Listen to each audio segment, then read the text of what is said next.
CBC family and friends. This is Pastor Kathleen, and it's Friday. I'm so glad you joined us for our devotional and Bible reading.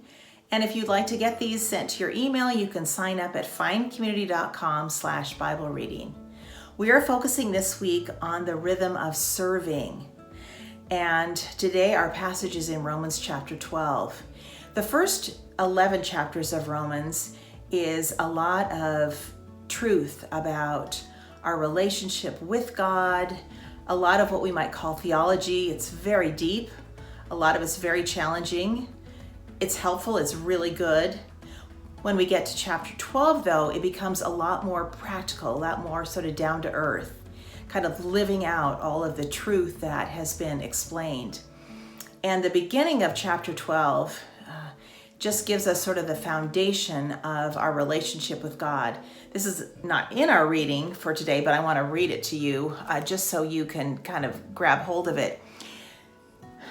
Verse 1 of chapter 12 says, "Therefore I urge you, brothers and sisters, in view of God's mercy, to offer your bodies as a living sacrifice, holy and pleasing to God. This is your true and proper worship. Do not conform to the pattern of this world, but be transformed by the renewing of your mind. Then you will be able to test and approve what God's will is, his good, pleasing, and perfect will." So the passage I'm going to read a little later in the chapter really is the invitation of what it means to live this out, what it means if I have offered myself to God as a living sacrifice, and if I am being transformed by the renewing of my mind, if I'm not conformed to the pattern of the world, what does that look like in my life?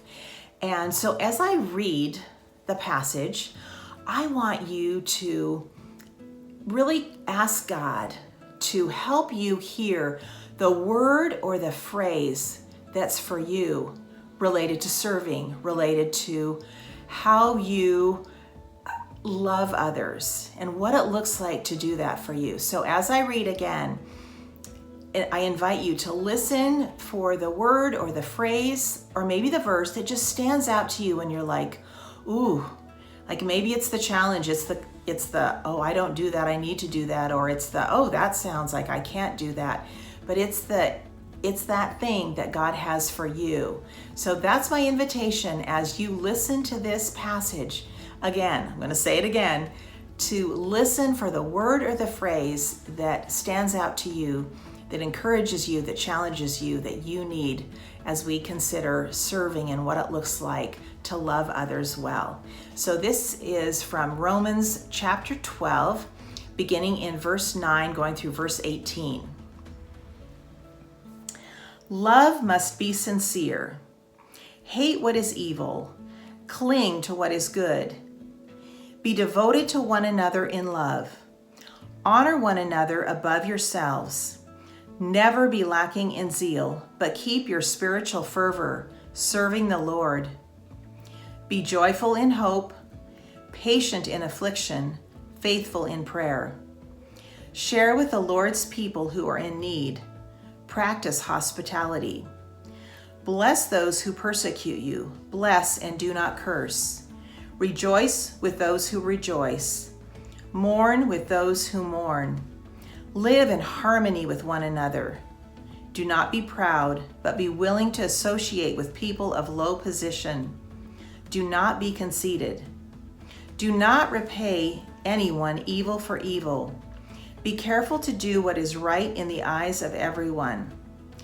If it is possible, as far as it depends on you, live at peace with everyone.